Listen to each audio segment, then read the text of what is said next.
Gold கோஸ்டில் இருக்க African ஸ்டேட்டான ஆஷாந்தி எம்பையருக்கு சொந்தமாக ஒரு கோல்டன் ஸ்டூல் இருந்துச்சு. அந்த ஸ்டூல் ரொம்பவே புனிதமானது. ஆஷாந்தி தேசத்தோட ஆவியும் உயிர் உள்ளவங்க, இறந்து போனவங்க அண்ட் இன்னும் பிறக்க இருக்கிறவங்களோட ஆத்மாவும் அந்த ஸ்டூலில் இருந்ததா அவங்க நம்பினாங்க. 1896 ஆஷாந்தி நாட்டோட மன்னர் நாடு கடத்தப்பட்டார். அதனால் ஆஷாந்தி மக்கள் தலைவர் இல்லாமல் இருந்தாங்க. அதிர்ஷ்டவசமாக கோல்டு கோஸ்டோட பிரிட்டிஷ் கவர்னரான சர் ஃப்ரெட்ரிக் ஹார்ட்ஸ் அவங்களுக்கு ஹெல்ப் பண்ண இருந்தார். 1900 கோல்டன் ஸ்டூலோட கேட் கீப்பர் அண்ட் குவீன் மதரான ஆஷாந்தேவா தலைமையிலான கிளர்ச்சி ஒன்று கோல்டு கோஸ்டோட பிரிட்டிஷ் கவர்னரான சர் ஃப்ரெட்ரிக் கோல்டன் ஸ்டூலில் உட்காரணுன்ற கோரிக்கையால் தூண்டப்பட்டது. March 28, 1900 Asantewaa war of golden stool அப்படின்ற கிளர்ச்சியை வழி நடத்தினாங்க. இந்த தீவிரமான சண்டை 2000க்கும் அதிகமான ஆஷாந்தி பீப்புள் அண்ட் 1000க்கு அதிகமான பிரிட்டிஷ் அண்ட் அலைட் ட்ரூப்ஸோட மரணத்துக்கு வழிவகுத்துச்சு. இதுக்கு முன்னாடி நடந்த எல்லா ஆங்கிலோ ஆஷாந்தி வாரில் நடந்த இறப்புகளை விட இது 2 மடங்கு அதிகமாக இருந்துச்சு. 6 மாதத்துக்கு அப்புறம் இந்த வார் முடிவுக்கு வந்தது.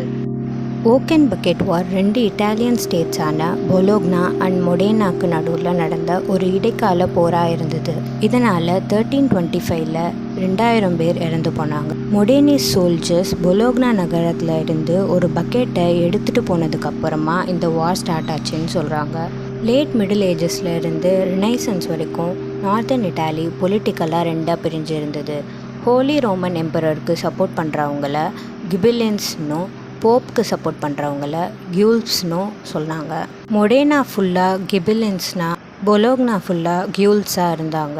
இந்த அரசியல் வேறுபாடு பார்டர்ஸில் இயற்கையான மோதல்களை அதிகப்படுத்துச்சு. பொலோக்னா 32,000 பேர் கொண்ட ஒரு படையை திரட்டி நவம்பரில் மொடேனாக்கு எதிராக அணிவகுத்தாங்க. பொனாகால்சிக்கு கீழே 7,000 மொடேனிஸ் அந்த படையை பொலோக்னிஸ் டெரிட்டரியில் இருக்க ஜலோபினோவில் சந்திச்சாங்க. உடனே பொலோக்னிஸ் அவங்களோட நகரத்து சுவர்கள் வழியாக ஏறி தப்பிச்சு ஓடினாங்க. 2 சைட்லேயும் சுமார் 2,000 பேர் கொல்லப்பட்டாங்க.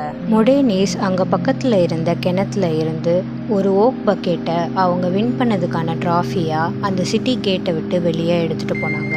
1529 இட்டாலி வார் அப்போ ஸ்பெயினோட சார்லஸ் I இட்டாலியோட இம்பீரியல் பவரை சீஸ் பண்ணுற வரைக்கும் கியூல்ஸ் அண்ட் கிபிலியன்ஸோட வார் கண்டினியூ ஆச்சு. வெளிநாட்டு படையெடுப்போட அச்சுறுத்தலை எதிர்கொண்ட 2 பிரிவுகளும் ஒருத்தருக்கொருத்தர் சமாதானம் பண்ணிக்கிட்டாங்க.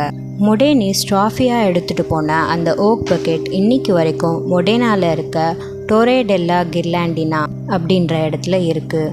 ஃபுட்பால் வார் சென்ட்ரல் அமெரிக்கன் கண்ட்ரீஸான எல் சால்வடார் அண்ட் ஹோண்டுரஸ்க்கு நடுவில் 1969 நடந்துச்சு. இந்த வார்க்கு 100 hours வார்னு இன்னொரு பேரும் இருக்குது. பார்டரில் இருந்த மைக்ரேஷன் அண்ட் ட்ரேட்னால 2 கண்ட்ரிக்கும் நடுவில் சமூக அமைதி இல்லாமல் போச்சு. 2 நாடுகளுக்கும் நடுவில் இருந்த இந்த பதட்டம் எல்லாம் 1970 ஃபிஃபா வேர்ல்ட் கப் குவாலிஃபயரில் நடந்த கலவரத்தோடு சேர்ந்துச்சு. ஜூலை 14, 1969 சால்வடரோட இராணுவம் ஹாண்டுரஸ்க்கு எதிராக தாக்குதலை நடத்தினப்போ இந்த வார் ஸ்டார்ட் ஆச்சு. ஹாண்டுரஸில் இருந்த நில சீர்திருத்தம், எல் சால்வடரோட குடியேற்றம் அண்ட் மக்கள் தொகை தொடர்பான பிரச்சனைகள் இருந்தது. ஹாண்டுரஸ் எல் சால்வடர்ஸை விட 5 மடங்கு பெருசாக இருந்தது. ஆனால் 1969 எல் சால்வடரோட மக்கள் தொகை ஹாண்டுரஸை விட 40% அதிகமாக இருந்தது. 20th century ஸ்டார்டிங்கில் சால்வடர் ஹாண்டுரஸ்க்கு அதிக அளவில் குடியேற்றத்தை தொடங்கினாங்க. 3 லட்சத்துக்கும் மேற்பட்ட சால்வடர் மக்கள் ஹாண்டுரஸில் வாழ்ந்தாங்க. ஹாண்டுரஸோட மக்கள் தொகையில் 20% சால்வடர்ஸ் இருந்தாங்க. ஜூலை 18 அன்னைக்கு ஆர்கனைசேஷன் ஆஃப் அமெரிக்கன் ஸ்டேட்ஸ் ஒரு போர் நிறுத்த பேச்சுவார்த்தையை நடத்தினாங்க. இது ஜூலை 20 முழுசாக நடைமுறைக்கு வந்துச்சு. கடைசியில் சால்வடர்ஸோட ட்ரூப் ஆகஸ்ட் மந்த் தொடக்கத்தில் திரும்ப அவங்க நாட்டுக்கு வந்துட்டாங்க. இந்த வீடியோ உங்களுக்கு பிடிச்சிருந்ததுன்னா லைக் பண்ணுங்கள், ஷேர் பண்ணுங்கள் அண்ட் இந்த 2 வீடியோவில் எந்த வார் உங்களுக்கு ரொம்ப ஸ்டூப்பிடாக இருந்ததுன்றதை கமெண்ட் பண்ணுங்கள்.